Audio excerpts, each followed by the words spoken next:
Welcome back to the third phase. We've got a absolute legend of the game, 100 plus test Wallaby, Super Rugby veteran and champion, but can't forget, and probably more importantly, an awesome father and awesome husband as well.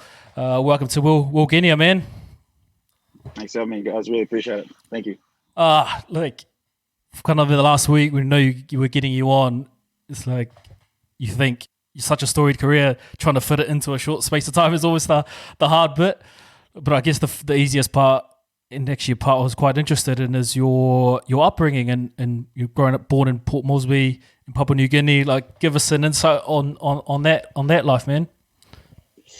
Yeah, so I was born in Papua New Guinea, Port Moresby, one of 5 kids. Grew up like not really having a lot. We used to bounce around from house to house, staying with aunties and uncles. It wasn't the easiest of upbringings in that sense, but the thing I really enjoyed about what it taught me was just how important family was. That was a big thing that I felt that I learned from that you just always got to be there for each other. You got to support each other. I was there until I was about 12. I did my primary school and everything there. And then eventually my mum and dad, who were, while we were still really young, was studying and educating themselves.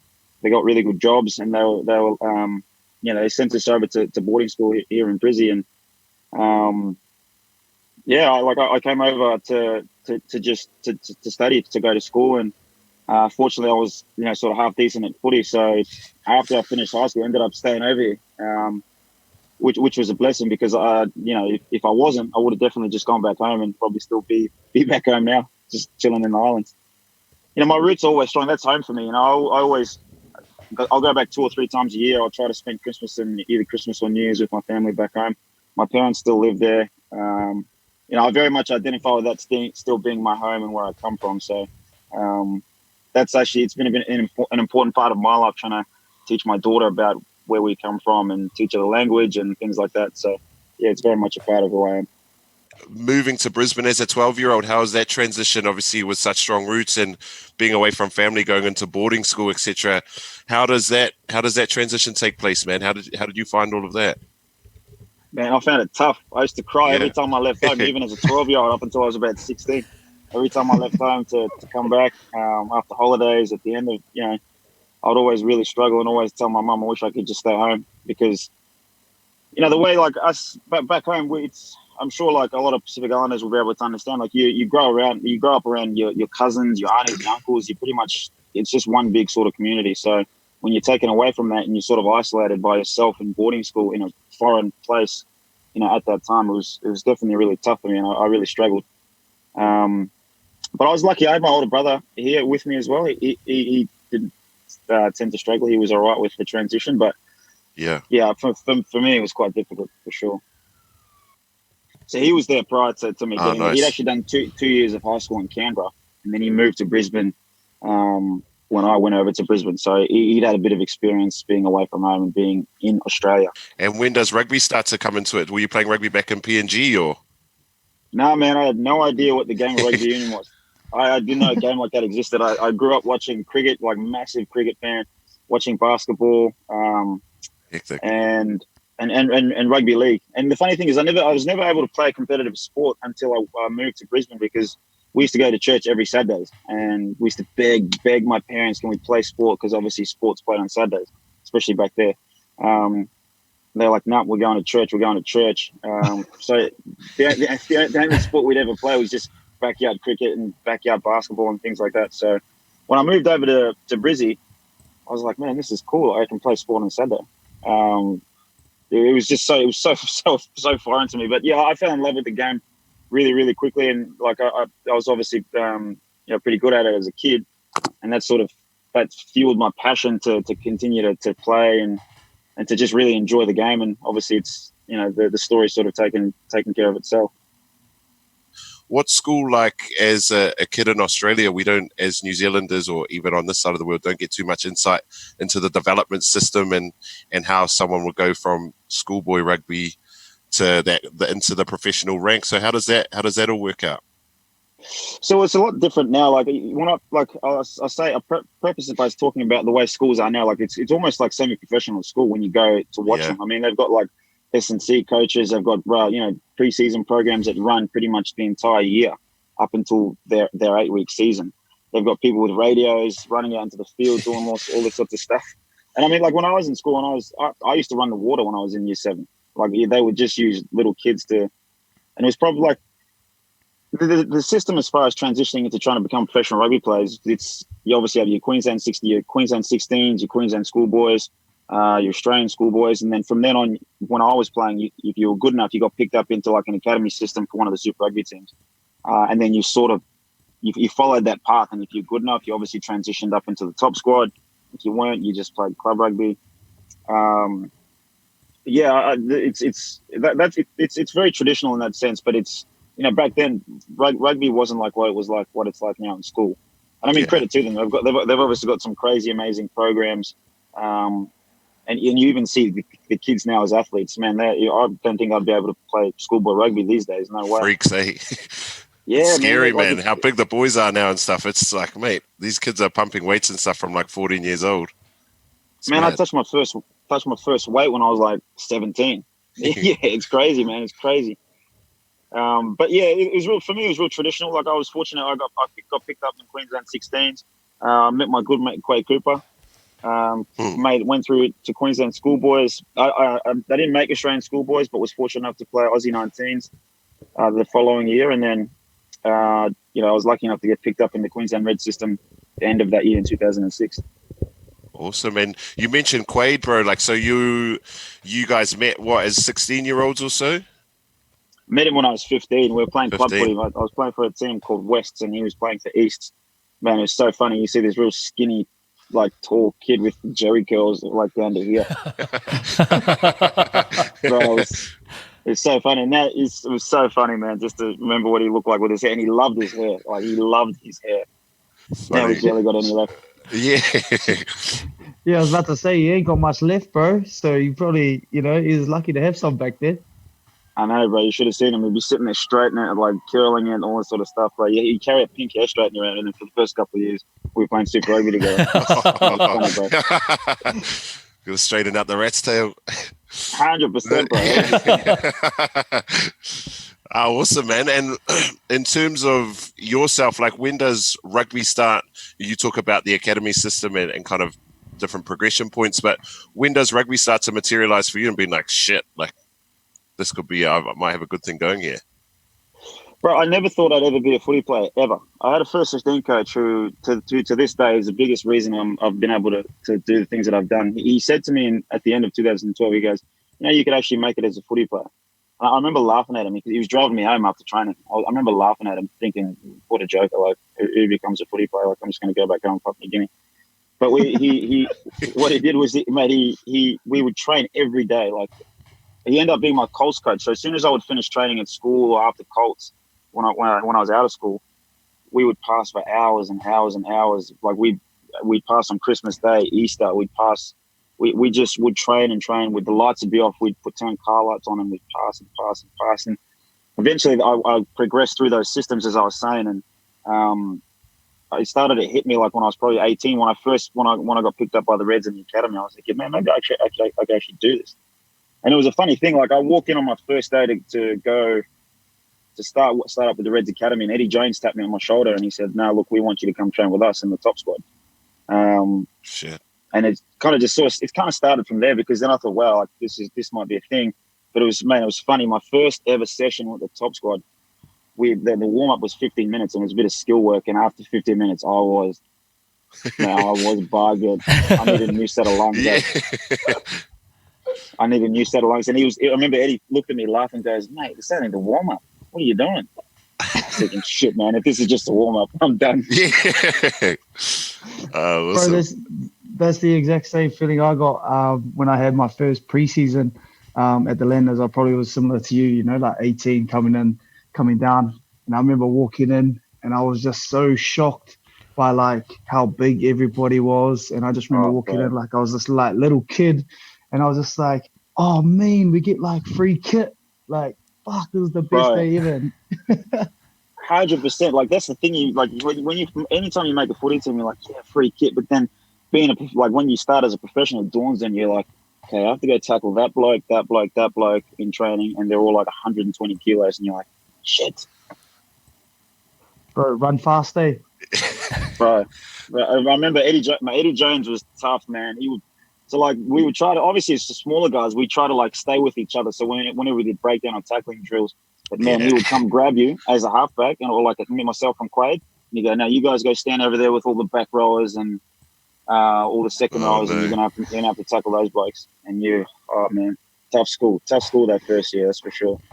Bro, it reminds me of Jamie Joe. He used to make us do stuff like that. I remember one time we had a preseason, and there was a group of young boys like me. There was Talusa Vianu, I think this other guy Buxton, Populiti, and I think maybe Jimmy Cowan, and we like stuffed up this preseason game real bad against the Blues. Like we were running it out of our own 22, doing like chip chases and stuff like that. Bro, the next training he came up to us and he made us do mauls like against the forwards. Bro, really? I heard he's hard, man. I heard he's tough guy. Yeah, bro, like really proper good coach. like insane. Yeah, in his early days anyway, like 2011 to 2013, he was like crazy. Like we were doing like full on like contact sessions like day before game. Really? Yeah, bro. That first year with Eddie Jones, like it's the toughest training I've done in my entire life. Like I swear he like came into that like part of his career and was like, I'm gonna break some blokes here. I remember we would like we'd be doing like yo-yo tests and beat tests in between training like in between the session. And then we'd go back to training, then go do fitness, then do full contact, finish with 300s at the end. And I remember like he got all us young blokes together. Like it was myself, Quade, a guy called Charlie Fatol, Brando Valu, and a couple of like the real big but younger forwards, not the older guys, obviously. And he said, you guys don't talk enough, so you're going to play full on contact in a like 5x5 meter grid with like just bashing each other. He goes, we'll stop doing this if you guys talk enough. We want you guys to start talking enough. And man, it was after every session. So it was torture. Bro, that's madness. Oh, madness. But I tell you what, the best thing about it was, for me, that first year, he taught me like that. What I got from it was how to be a professional in that environment before you could actually be a player. Like to put in the work, to understand that you've got to make sacrifices. You've got to sometimes just do as you're told. You've got to be a young bloke in that environment and be, I don't know what other word to say, but like be the bitch sort of thing, you know, like you go do this, you go do that, go to this group, that sort of thing. And I really appreciated it because it sort of sets you up to have a good attitude for the rest of your career. You're not given everything, you have to work for it. And you understand that, yeah, as I said, you've got to earn your place in that group before you can sort of earn, before you get respected, you know? Yeah, I think that's, like I can relate to that.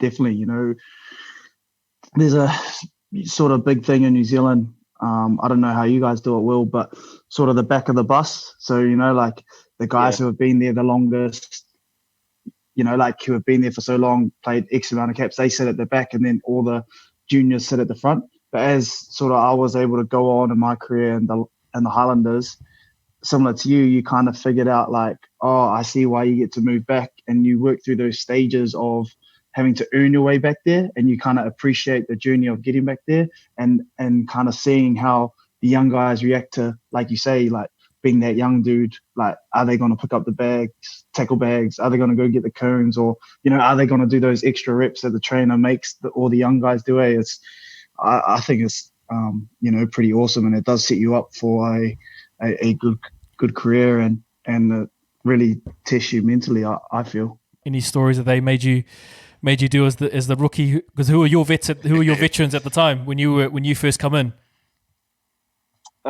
So we had guys like John Roy, David Croft, Chris Latham. Latham. Oh yeah. Yeah, Latho. Yeah, bro, legend. Absolute legend. Sean Hardman. So a lot of old Queensland legends and a couple of like obviously Aussie greats like Latho within there. But like we were like myself and Quade when we come through. It was funny. Like we started end of 06. So there's a little bit of like old school mentality there.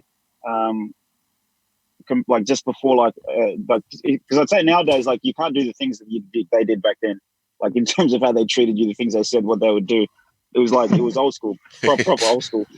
But so like every time we went to South Africa, we had to wear suits as a team, and we would get us young blokes. So we'd get to the airport, whether it was coming back or going.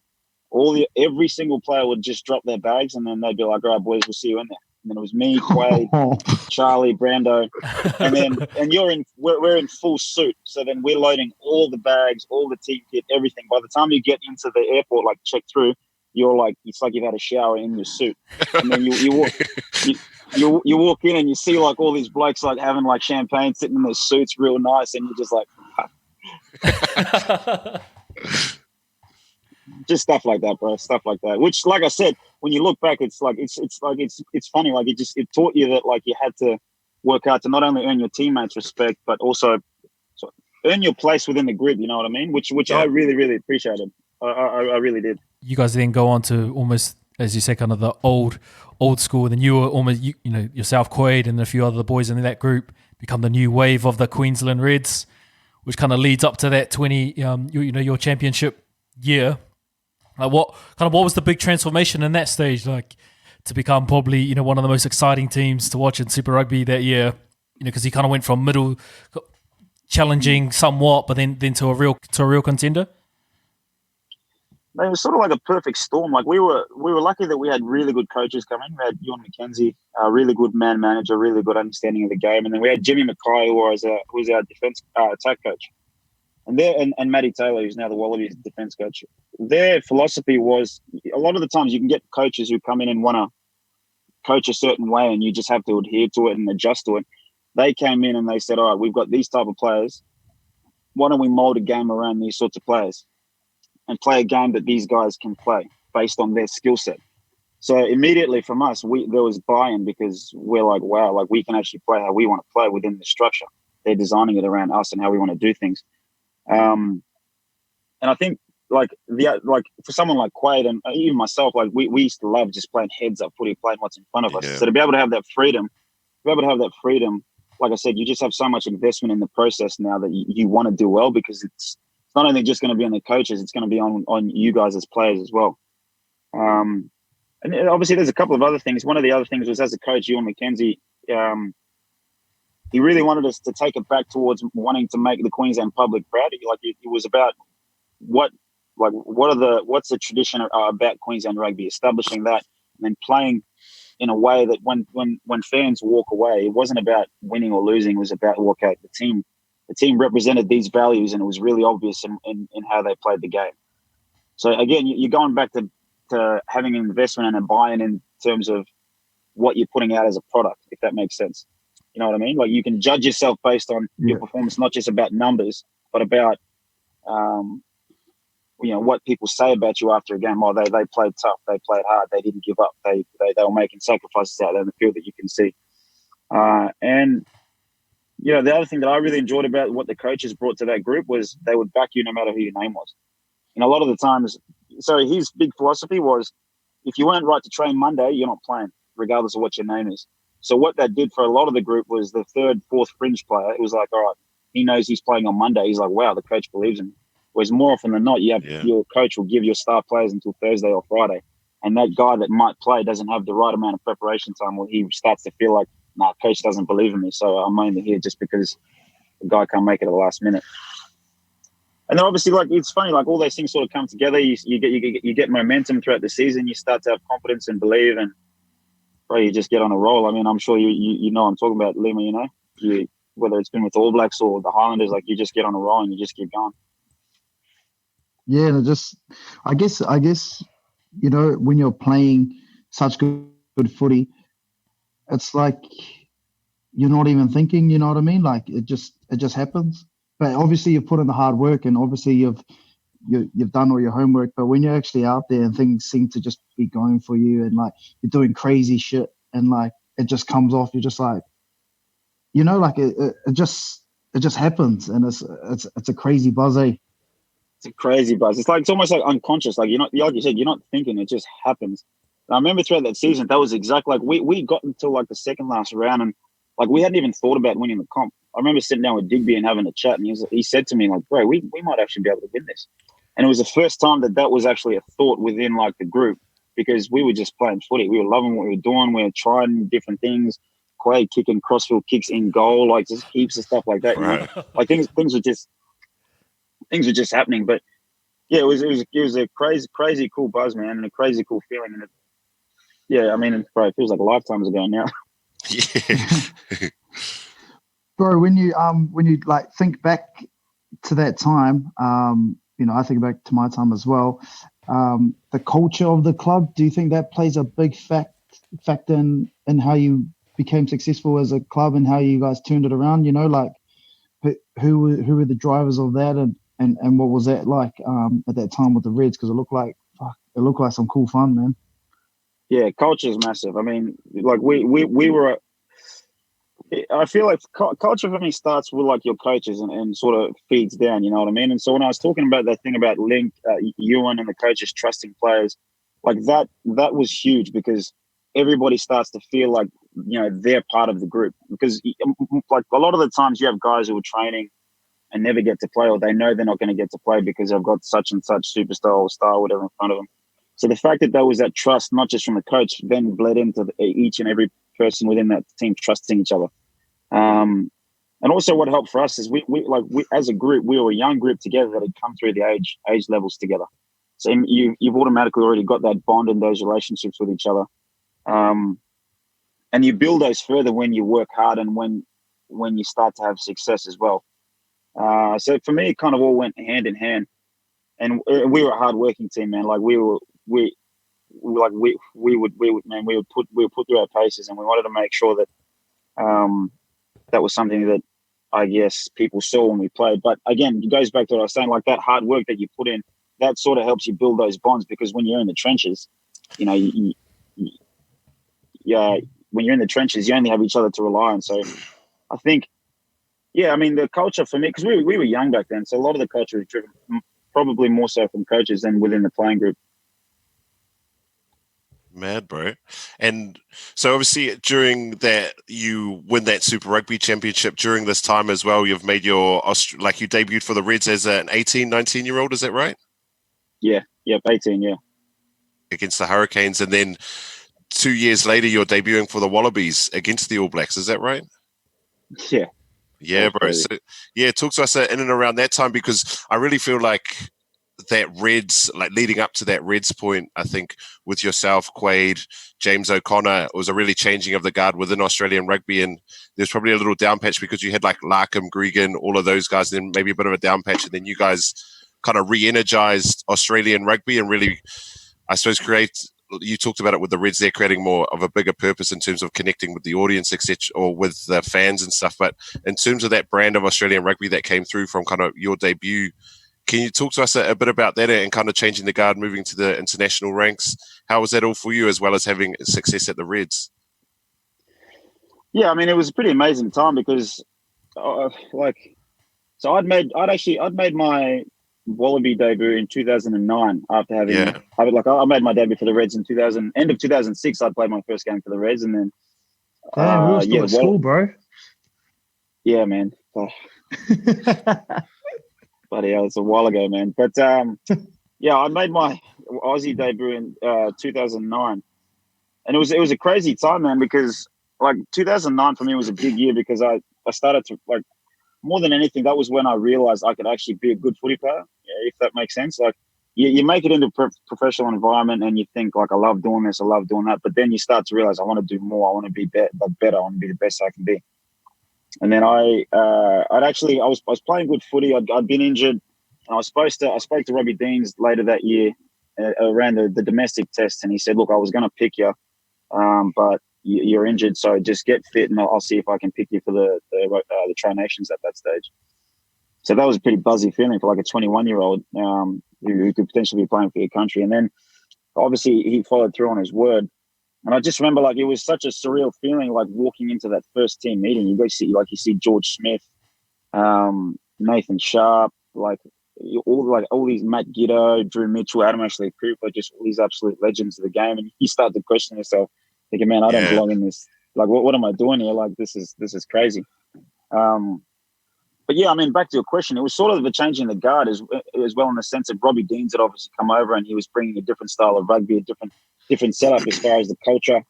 And I think I saw Matt Giddo say something like last week. It was where Robbie wanted to change the dynamic of the group, where it was everybody had to say, regardless of experience or age or however long you'd been in the environment. And a lot of the older players actually didn't take too well with that. They were of the opinion that you've got to earn your time and earn your place, like we were speaking about before. Yeah. But, us as young kids coming into that group, you're like, oh, like, this is good. Like, we can have our say, we can do what we want. For me, I was a little bit more reserved, so I kind of just was quiet and showed respect and all that sort of stuff. But obviously guys like Quaid and James and Kirtley, who would come in as well at that time, probably a little bit more outspoken than myself, and it would definitely rub the older players the wrong way a little bit, for sure. It probably created a little bit of a divide at certain times within that group over the years. But eventually, I think, because the guys like Quaid and Kirtley and myself and James eventually knew that we would take their place in terms of like the senior playing group. So it was kind of a tough transition, to be honest. Because what made it tough was a lot of the young guys coming through were the big players, the star players who were starring in the starting in the starting teams in the big games. So it was a bit of an awkward transition, if I'm being honest, but still, for me, still an amazing time. I still remember walking into that first team meeting, and like Lima, you were saying, like, I got on the bus, sitting in the middle of the bus, worrying about where you're going to sit, because you've got all you got all these superstars sitting. These big dogs sitting in the back of the bus. Pretty scary time, actually, getting on my first team bus. Bro, it is scary, eh? Like, I remember my first bus, and I think I was actually on the bus like 15 minutes before we actually had to leave the team hotel, bro. Because I don't want to get like too far back or like miss out on like having to get called back to sit down or just stand up. You know what I mean? Oh, bro, I made the big mistake of sitting in front of Matt Giddo, and if anybody knows that bloke, he's the biggest shit talker you'll ever meet in your entire life. So, man, my first year, I'm just getting sprayed from the back of from him the entire time, and it was tough school. What was he saying to you? What was he saying to you that first bus ride? Bro, he just egg you on and be like, because I sat like sort of 2/3 toward the back, and you go, oh, you're a little bit too far back. Then you think, what are you doing here? You haven't even trained. Like, he's like, your kid's just fresh. Your kid's just fresh out of the wrapper. Like, what are you doing back here? You should be standing up. I was like, shit, man, what am I doing back here? So the self-doubt starts to creep in. No. Massively. Hectic, man. And talk to us about your debut, bro. So and I know, like, leading up to being called in, you were injured, and you were kind of splitting time with the Reds as well, with another halfback. Yeah, so I was splitting time with Benny Lucas at that stage, and it's funny, like the way everything works out. Like, it's a lot of the times it's luck. You make your own luck, but he'd hurt his rib cartilage. He was a starting halfback. I was on the bench. He'd hurt his rib cartilage and was out for I think 4 or 5 weeks. So I'd come in and played, and started to play really well. And then I got suspended for 4 weeks for a spear tackle. Then come back and played well, but I'd only played about maybe 8 games or 9 games. But obviously Robbie thought that I'd played well enough to come through, but. Like, for me, it was such a big surprise. I had not played enough, and probably not well enough. But with Australian rugby being in that transition period, it obviously provided an opportunity for me to get into the squad and get an opportunity. So, like, that debut, man, against the All Blacks, I was a diehard Kiwi fan, diehard All Black fan coming through school. Like, favorite player Dan Carter, Richie McCaw, those sorts of players. And like, never really watched rugby even in school. Even though I played it a lot, never really watched it if the All Blacks weren't playing, because I was a huge fan. So to like then be sitting on the team bus heading to Eden Park, getting ready to play against them, like, man, when I watched the Haka that first game, I was like more of a fan than like actually getting ready to compete against them. Yeah, I was, man. I was like sitting there. I was like, wow, like that's Richie. Like, I'm about to face the Haka, and then. Man, well, I only played 2 minutes in my debut, but when you get caught up, I was like, man, I don't want to go on. You're sitting there watching the clock run down thinking, oh, get me on. Then you're like, nah, I don't want to go. Leave me on the bench, please. I'll debut some other time. But like the most amazing, like people say it a lot, but the most amazing experience getting to run out there and play for your country. And it was 2 minutes, but it was, for me, it'll always be something really special that I'll remember. Leading on to that, you go on to play a handful of tests off the bench and then start to cement yourself as a starting halfback. Yeah, so I was that Tri Nations. I was on the bench for the first 4 games, and then I started my first test against the Springboks in Brisbane, which we ended up winning. Played. I mean, I played quite well. I think I got man of the match that game, and that's sort of. I think from then on, sort of established myself to be the starting halfback for a while. So, that's essentially how it sort of happened, how it unfolded, I guess. Bro, how scary are the Springboks? Bro, Bucky's and Victor and those giant, like, huge men. And at that time, 2009, they won the Tri Nations, so they were a very, very good team. Very good team. Because that was around the time where you would say sort of they're in their prime, like before they got a little bit older. Bro, do you reckon they're way different when you play them in South Africa than when you don't? I know, like, they're always going to be good, but in South Africa, it's almost like they're on steroids or something when you play against them. Right. I don't know what it is. I really don't, but they're way different. I like, they love being at home and they play so much better. So much, like, it's, I don't know what it is. And like I feel like you as a player too, you also sort of shrink a little bit. You're kind of like, you give them, like, I always used to go there thinking, all right, the first 20, 30 minutes is going to be hard altitude, but like, it's almost like you give them that leg up and they just take it and they run with it, man. Yeah, bro. It's like, they just like seem to run harder, or like they never run out of energy. You're like, frick, man, just go away. I know, bro. But they're so patriotic, so it just seems like they love being at home, playing in front of their home fans. And they obviously, like, they get such an emotional high and emotional kick from it that obviously manifests itself physically, so that they run harder, they kick the ball further. But I play in Japan. I play with a guy called Andreas Kutsi. He plays for the Lions. I asked him. I said to him, I was like, "Why do you go? Like, do you find it an advantage when you play at altitude when you play against us?" And he was like, "Yeah, we do." So like we to the point where like we probably chill for like the first half, maybe first 50 minutes, because we know that at the back end of the game we'll run you down. Because like for us, you guys come to like altitude and you struggle, like, whereas for us it's normal. Like we're sweet. We don't feel it at all. It was pretty cool, sort of like eye opener for me, because I was like, kind of makes sense now, because teams like the Lions tend to run you down towards the back end of games anyway. Bro, how gassed are you last 28 playing the Lions? Eh? Holy. Bro, I got cotton mouth and like I'm cramping like down to my toes. I'm like, get me off the field.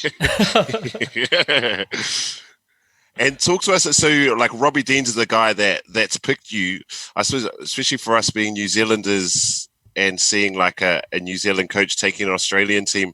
From your perspective, does that come into your thinking at all? Or I know for him to get buy-in from the players or anything, or was it just like having another coach and everyone bought in, all good? Well, for me, it wasn't. Like, I can't speak too much on like other people. For me, it wasn't. I actually really appreciate the fact that we had such a great coach who'd come from such a success at the Crusaders. I know there's a lot of people who are saying, well, you got to have an Aussie coach and things like that. But for me, it's just about getting the best person in to do the job, regardless of where they come from. And like, we were lucky, like how lucky that we got one of the great coaches of this era to be taken over. And I think I was really appreciative and grateful of that fact. So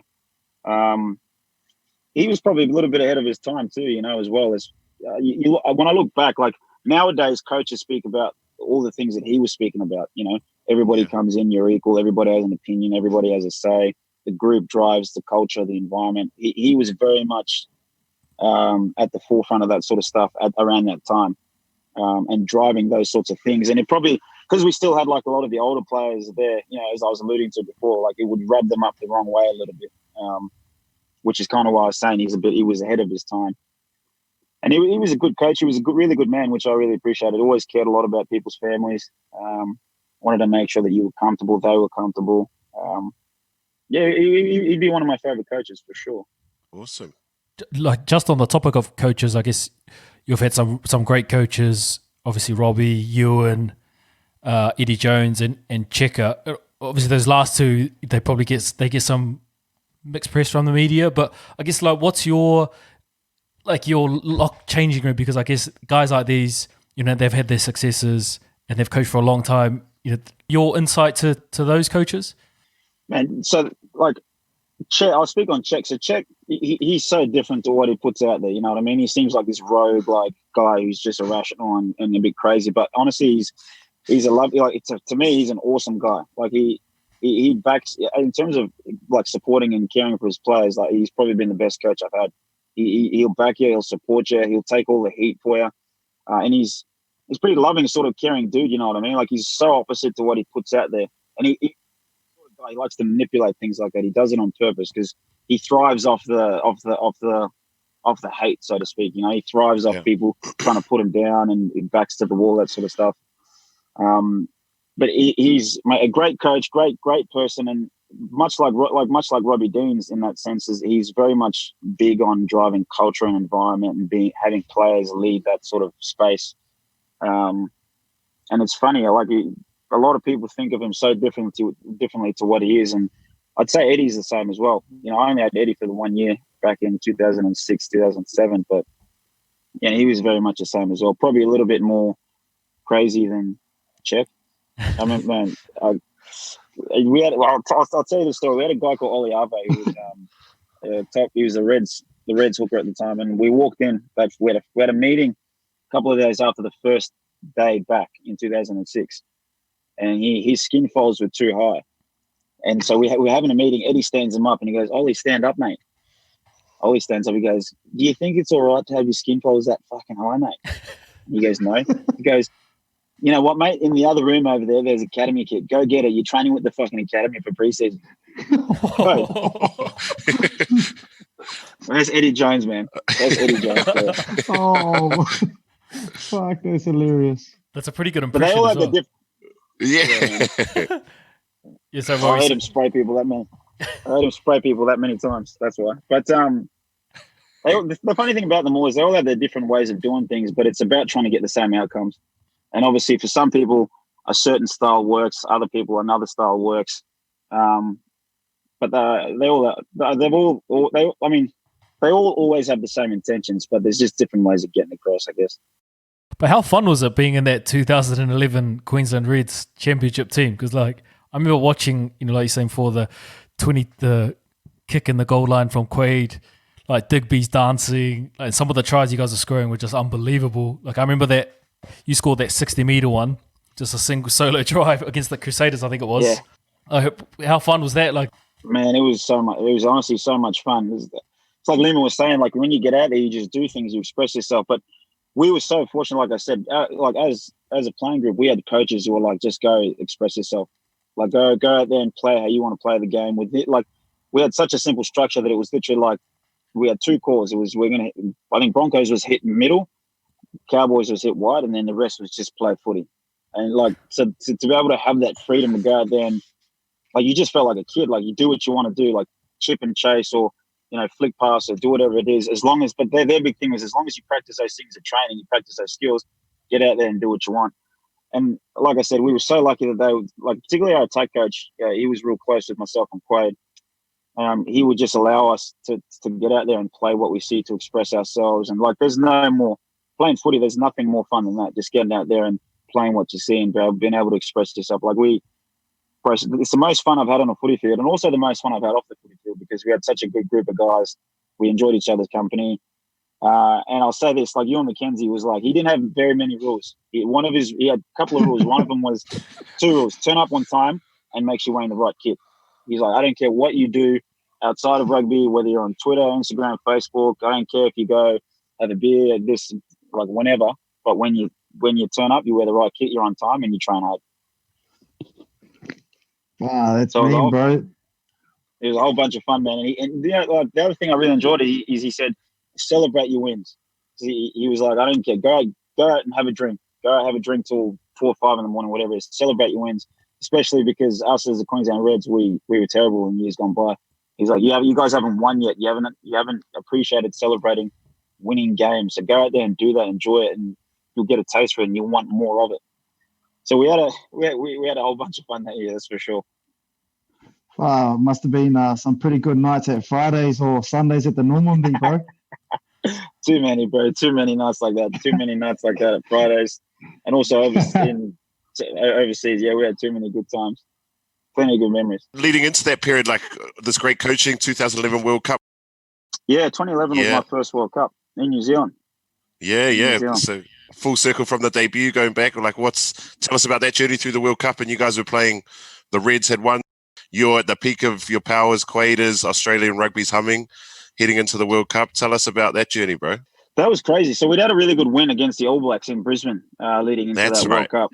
Yeah, we'd won the Tri Nations, which we were pretty chuffed about because it was the last one before it changed to Rugby Championship. So we were heading in there with some kind of momentum, but I don't know. Like, I really enjoyed that World Cup, but I remember we got caught not trying to evolve and get better as the tournament went along. I found like we got stuck thinking, all right, we can just play this way. It's worked for us against the All Blacks and Tri Nations. Worked for us, We got stuck thinking that would carry us right the way through, and we probably got a bit too far ahead of ourselves in terms of being a bit too overconfident. We end up losing to Ireland. We only just beat the Springboks in the quarterfinal. We probably shouldn't have won if it wasn't for David Pocock.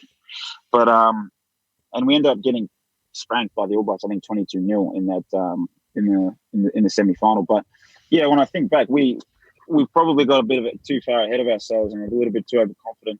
And like I said, from a tactical perspective, we didn't evolve our game as the tournament went along. So we sort of got found out, yeah. And I think the other thing is we were all so young. Like when I think about the players in key positions in that team at the time, like you think about Rugby World Cups, it's won by experienced players who know how to grind out tough situations and tough games.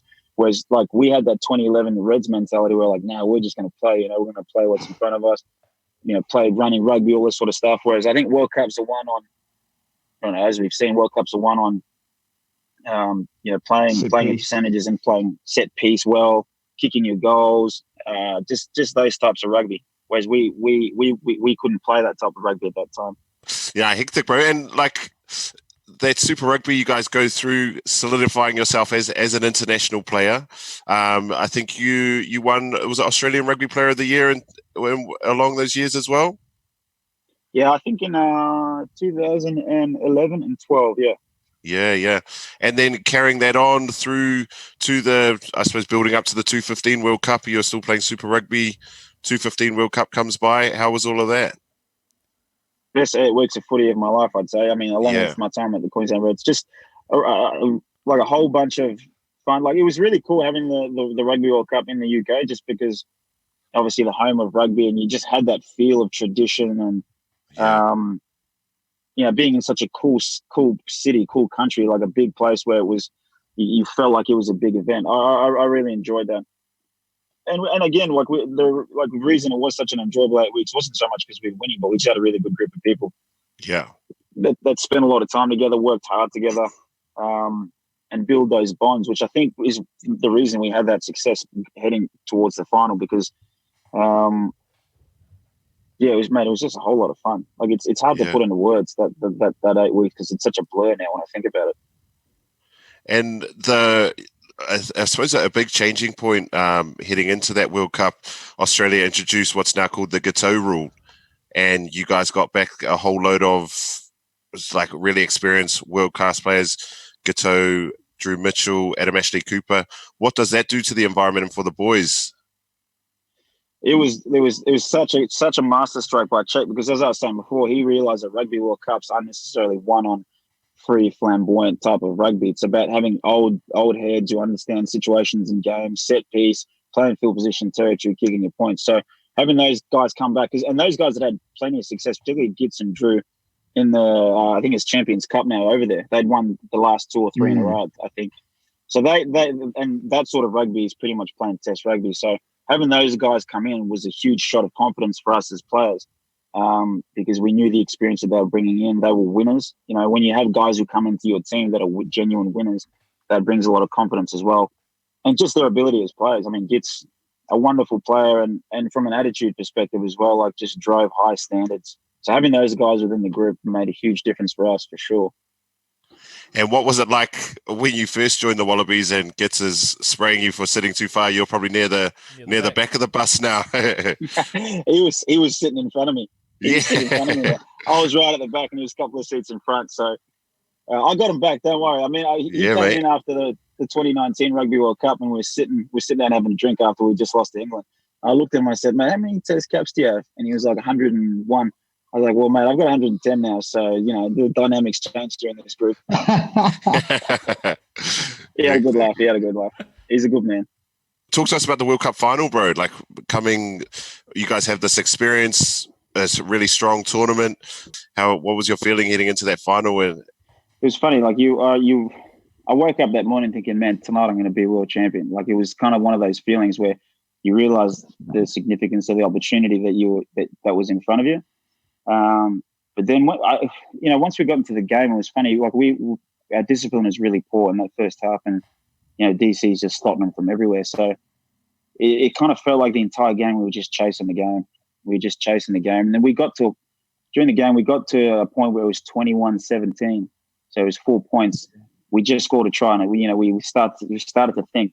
For me in particular, I was like, man, we're running them down. We're getting them down because Ben Smith, I think, got yellow carded. Yeah.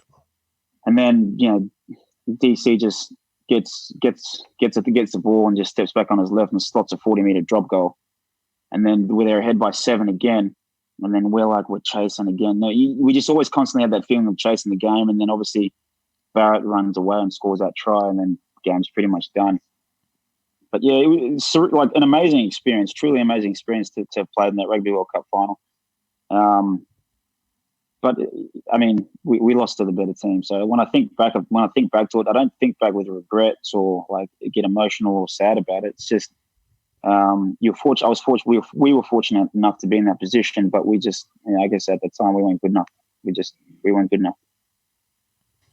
Right, and sometimes that's just rugby, eh? Like I've been in games in my career where, come up short, but knowing that I've given absolutely everything, and sometimes you just have to, tip your hat to the, the opposing team, and sometimes the opposing number and just be like, fuck, it is what it is. Like 100%, 100%. And you can accept that, Yeah, and that's the thing. Like if you can accept it, especially if you know that you've done everything that you can, but you've just come up short because your opposite number or the opposition are just better. And you come up against a team like that, which is the All Blacks at that stage, are stacked full of experience and youth, and were playing like a good brand of rugby.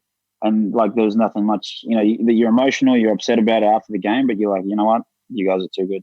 And that certainly was one of those times, like you were saying. And just obviously I've I got kids on my own. How is that?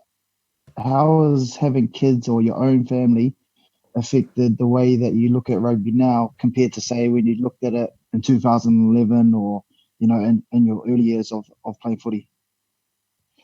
Well, the thing is, around 2011, I was just footy was just awesome because you're just enjoying it.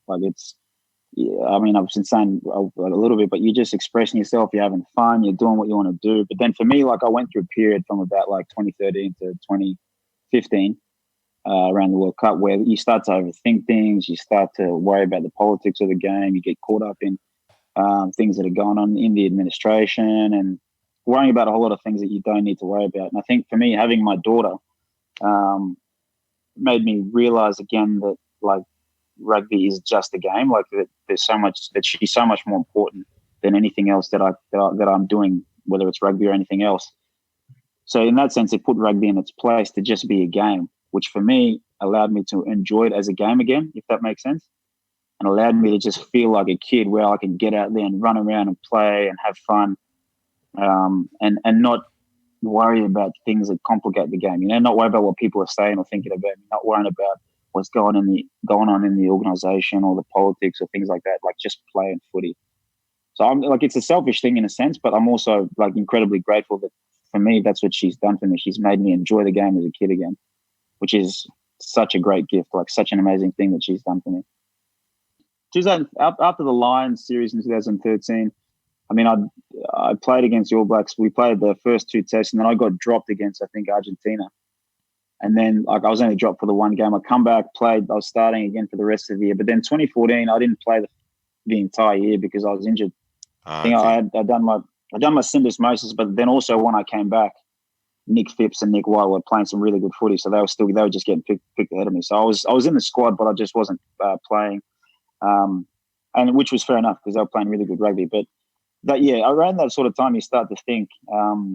You question yourself. You're like, people are saying that you can't do this or you should do things that way, this way. You start to think, can I still do it?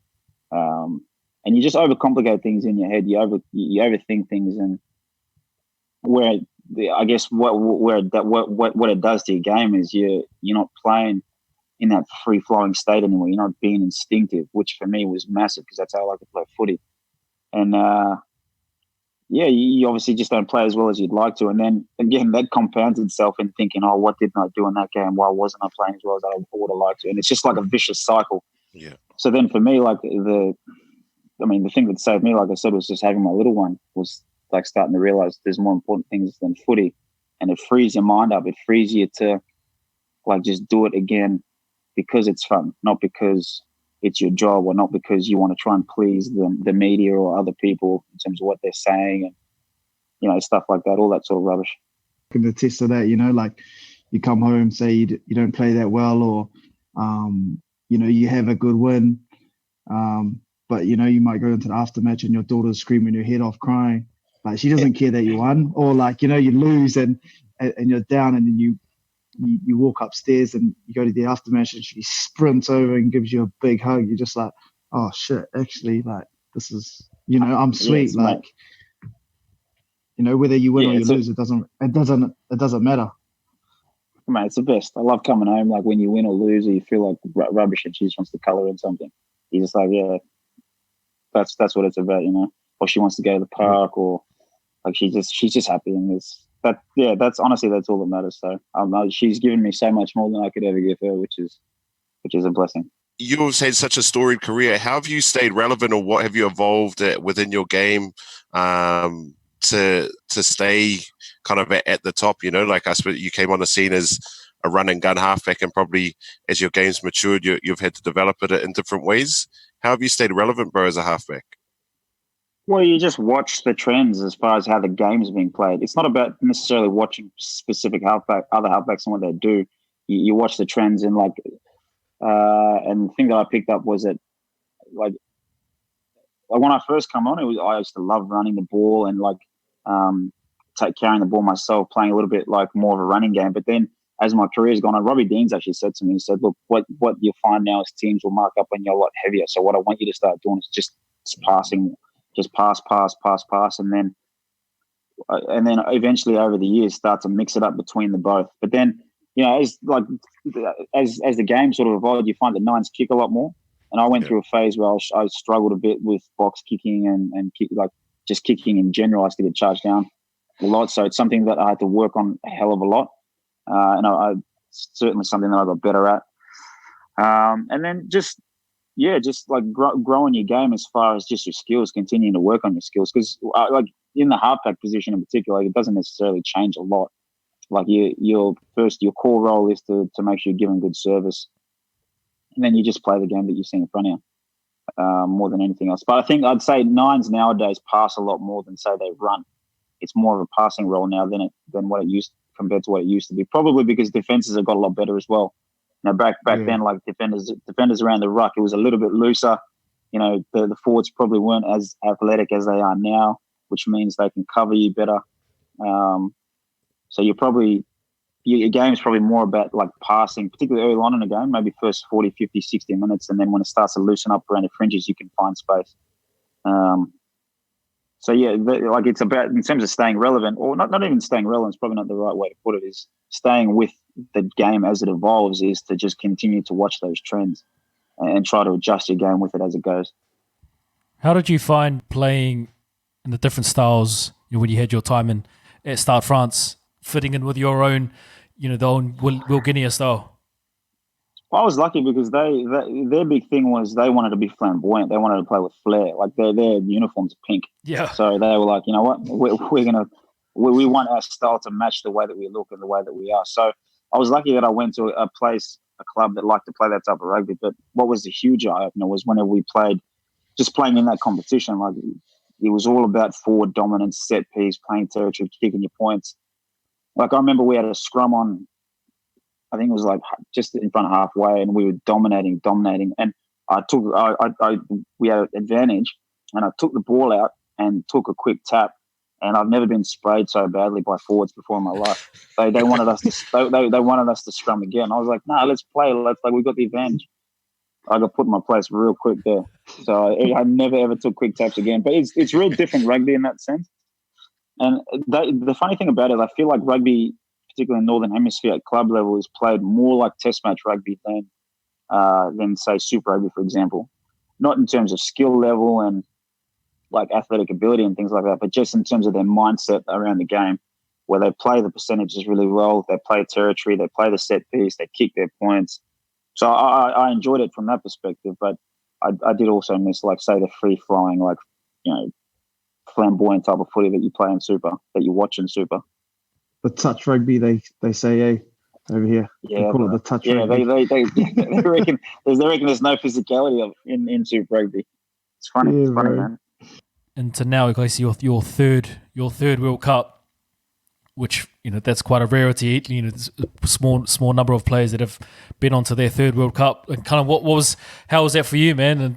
And World Cup number 3 over in Japan.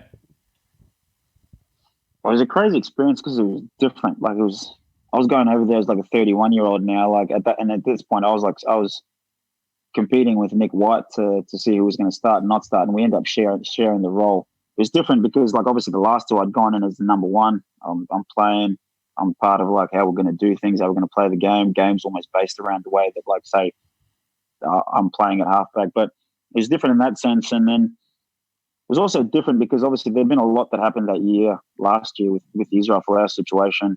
That probably hurt the group from a cultural perspective a little bit. So, I mean, in a sense, like, there were times where people were walking on eggshells in the group, not feeling completely comfortable to say or do things that they wanted to do, which made it pretty weird, I guess, in a sense, like being away as a group for that long together. I mean, I enjoyed it. Like, I thoroughly enjoyed the fact that it was the first Asian Rugby World Cup, being away in Japan, but it probably wasn't as enjoyable as the former, the two before. And I think that kind of, it was a bit of an up and down World Cup for you guys, and it kind of showed it in your guys' rugby as well, potentially, that there was, I suppose, not disharmony or anything, but it was just, it just looked like you guys were playing probably a bit cluttered maybe in your head, and maybe not as freely as you've said it in previous World Cups. Yeah, I mean, that's probably the best. Honestly, that's probably the best way to put it. Like, I wouldn't say there was disharmony, but it wasn't like a tight group. It wasn't a group that was that we were all on the same page. Like, that Israel Folau issue obviously played a big part in it because there were guys in that group that supported him. Then there were obviously guys who supported Rugby Australia, and then there were guys who just didn't really care. They just wanted to play footy. So we weren't all sort of aligned as far as in terms of us being a group together. So that sort of played its part in terms of the culture and the environment, but also, in regards to our footy, we're a lot cluttered. And then when you just think about Izzy in general, like, not having someone like that in your team, like you would have, mate, 3K. He's probably the best athlete I've ever seen play footy in Australia. Anyway, like, he's just phenomenal. So to not have someone like that in your team obviously plays a role as far as you not being as good as you'd like to be, for sure. Yeah, I remember we played you boys. It must have been Brisbane 217, and it was like my third start at 10. And I think you guys were wearing those Indigenous jerseys. That's the one. Yeah, and you guys ended up winning. And I actually remember he fended. I think he might have fended off Sonny, and then I came to tackle him, and he gave me the bump. Way too good. It's freakish. Like, he's like a thoroughbred. Like, when you see him run, like, I used to stand there and watch him train sometimes, because when you see him move, he's so smooth, he's so big, he's like, his power, his speed, his just ability, and then obviously he's like footy IQ. He's like, he knows the game as well. He's like a cheat code. He's like a cheat code. Like he's literally like playing with a cheat code. Bro, when he's going up for those high balls, hey, like you're just like, holy heck, are you freaking jumping up to dunk the ball or something? Bro, he jumped over me. We played Ireland, I think it was in 2013. No, mate, one of the years. He literally jumped over the top of me, and his ankles were on my head. Because I used to like going up for high balls as well, and I was sitting there about to go up for this one. As I'm about to jump, he literally jumps over the top of me, and like his ankles are on my head. Bro, crazy, man, crazy. And what's that dude like in the gym, bro? Like you see these kind of physical freaks, Lima, you might be able to talk about Sonny, etc. But for like, we don't get too much insight from our side. Like seeing a guy like that train every day, what kind of stuff is he doing in terms of his detail? He didn't do too much in the gym, to tell you the truth. Like he wasn't real big on doing like, say, a lot of upper body weights or even heavy like leg weights, squat weights. Like he did a lot of power stuff and a lot of like he spent a lot of time on doing power stuff, like body weight stuff, like speed. Like he'd do like bounding because he was like he was built like that naturally, to the point where if he did too much weight or like it would be detrimental to his body, if that makes sense. Yeah, I'm the same, mate. I'm the same.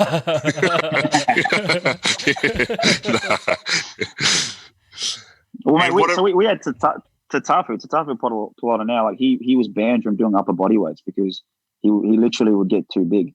He would get like way too muscly, like way too big. So they said, "No, you're never doing upper body weights." So he would come in and do like push-ups or something, or like he would just like waltz around the gym and then leave. And speaking of weights, bro, I've heard a few rumors you pushed around a bit of tin in your time, mate.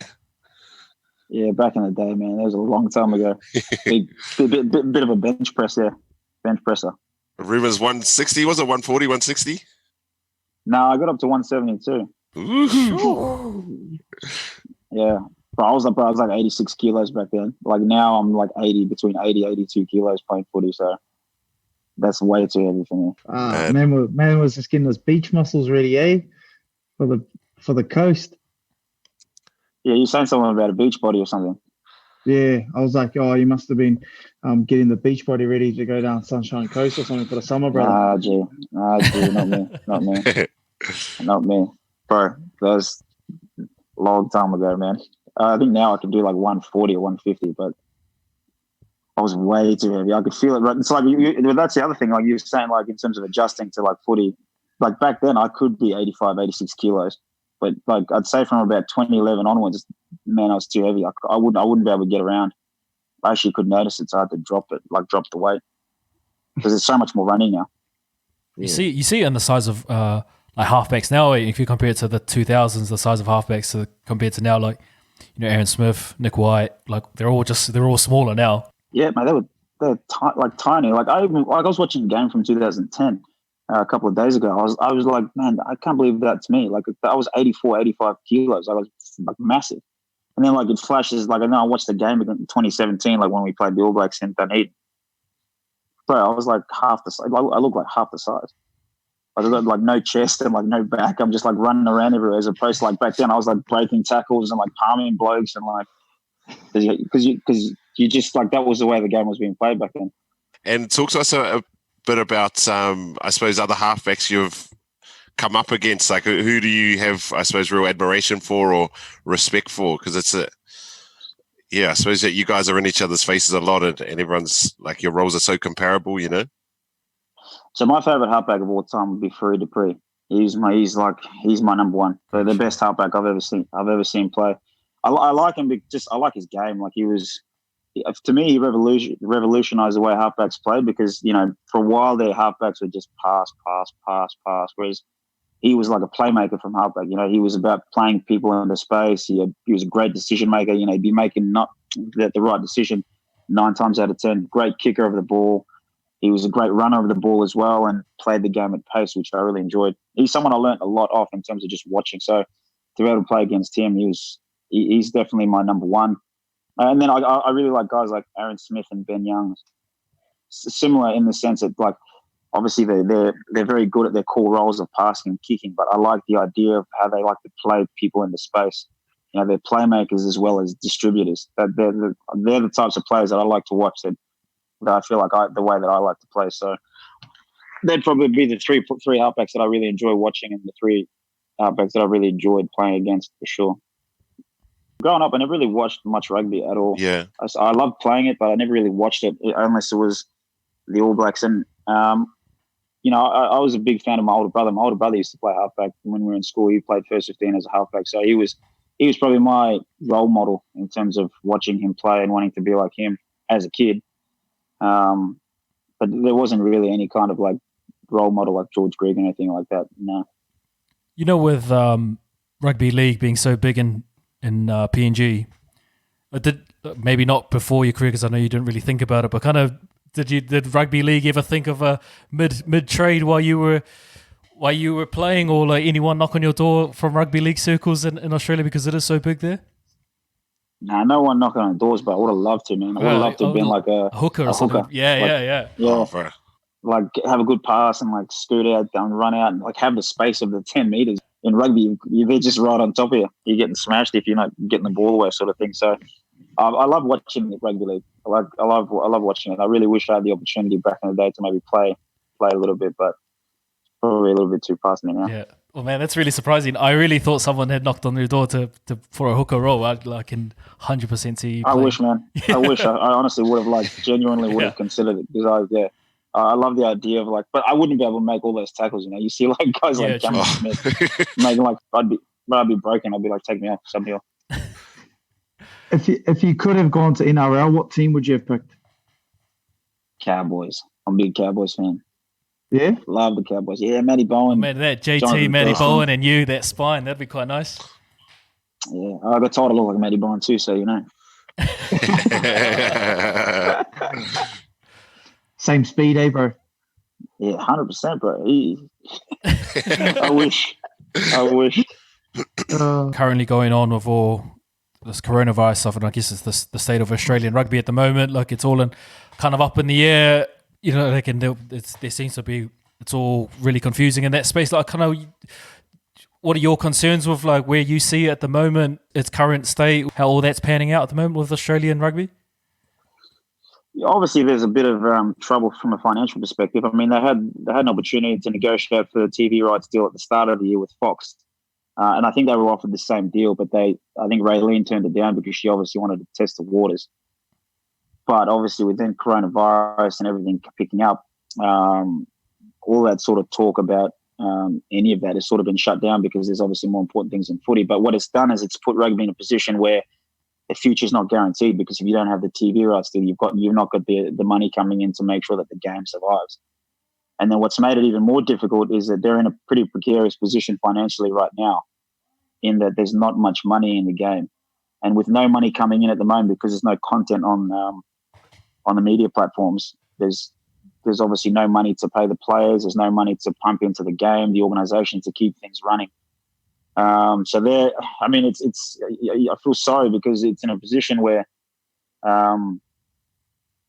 if it continues this way, there's a very big chance that the game, from a financial perspective, won't survive, because they don't have the money that's coming in, or have money saved away to make sure that, they're prepared for these sorts of times. So the biggest worry for me, though, is that you see a lot of people coming out of the woodwork, just throwing each and everyone under the bus, as opposed to wanting to work together.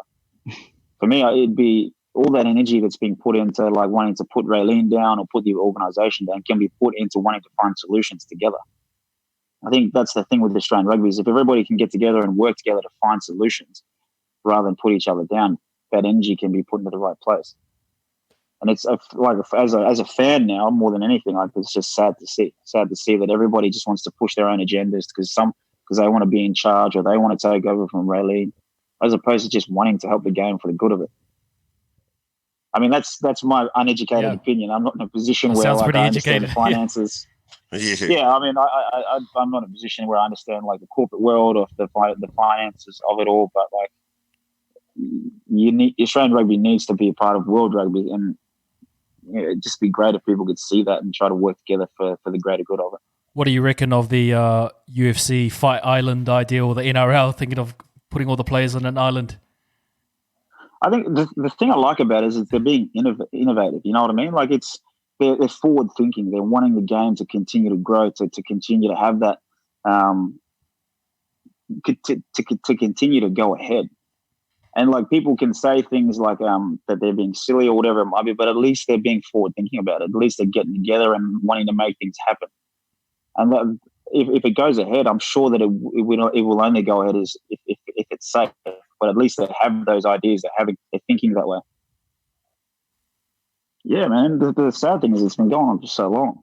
Yeah. And it's obviously with this virus, the pandemic that's come about, it's obviously brought it all to a head because it's either get together and fix it or the game actually will go bust. So, I mean, I guess only time will tell. But hopefully something positive can come from all this. Not in the not too distant future, all careers come to an end. Where does Will Genia end up, or what's life post career look like for you, bro? Honestly, I don't know. I've always thought that I'd like to stay in the game, like whether it's working as a skills coach or like coaching school teams or club teams or whatever it is. That's probably as far as I've thought ahead. But I'd like to be involved in the game in some capacity. I mean, I love it. I think I'll always love it. I think I'll always want to sort of be involved in some small kind of way. So that's sort of where my head is at around post footy. Yeah. On Quade got a message from him. He actually slid through on. He reckons that you. Well, there's two. He reckons you genuinely take an hour sitting on the toilet. An hour, he reckons. True or false? That's what he reckons. True or false? True or false? I can't answer that question. It's probably a bit inappropriate for the viewers, so I'll leave that. And he says he asks why do they call you the choker? Oh my gosh. This is your time to throw him under the bus too, if you'd like. Oh my gosh, I can't believe he's actually put that out there. Well, I'll just say that goes back to the old school times where. No, you know what? I'm not even going to touch on that. I'm not even going to bring that up. That's for a story off camera. Yeah. Story for off camera. You can tell us. You can tell us after we stop the recording, man. Oh, mate. Anyway, that bloke. I'll leave him be. I'm not going to throw him under the bus. That's all good. Be the better man. Yeah, be the better man. What a prick. Must be a hell of a good story, man. Must be a hell of a good story. Yeah. Later, boys. Later. That one's for later. The one thing doing all this research, finding out that your true first name being Sanchez, man. Was that ever going to get a feature, or how did it end up being Will and not Sanchez Genia?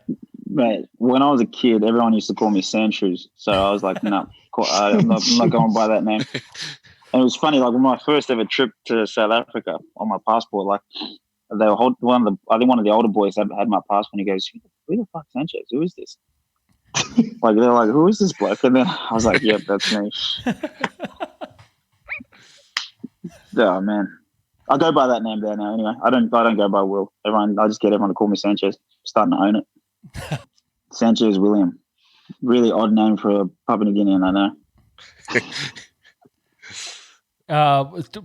Probably our last. So I know you've had over the years, man. You've had a number of hairstyles. You've had the afro. You had the blonde hair, the flat top. You had the braids for a bit too. Like, is there anything left of your career?